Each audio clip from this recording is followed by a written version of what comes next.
គិតសំសពទៅខ្ញុំនៅម្នាក់ឯងឯកា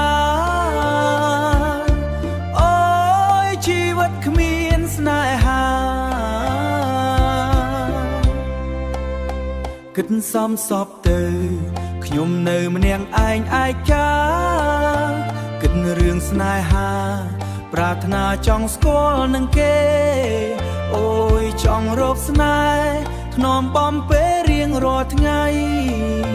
តើគូនិស័យខ្ញុំនេះនៅទីណាទៅពេលណាទៅជួបនារីក្នុងសុបិនខ្ញុំ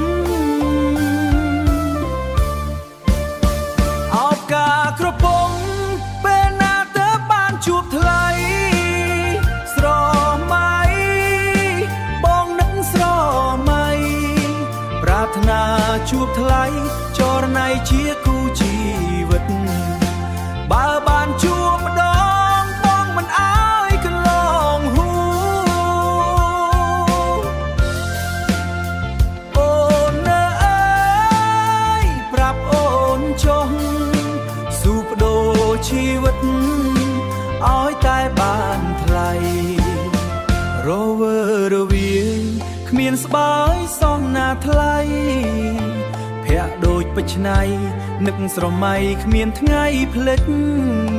រាល់យប់រាល់ថ្ងៃ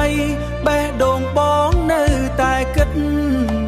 សុំបានជួបម្ដងក៏ប៉ុន្តែគ្មានឱកាសអោព្រះពីអើយសូមជួយនាំយកសំដីដល់គូនិស័យថាខ្ញុំចង់ជួបនាងណាស់ទ្រាំពុំបានឡើយព្រះអើយខ្ញុំចង់ឃើញច្បាស់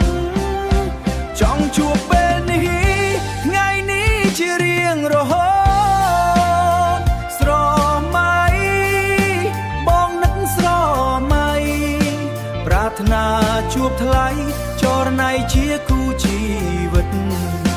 បើបានជួបអើយប្រាប់អូនចុះស៊ូបដូរជីវិតឲ្យតែបានថ្លៃអោព្រះពីអើយសូមនាំស្នេហ៍មកឲ្យខ្ញុំម្ដងបានទេ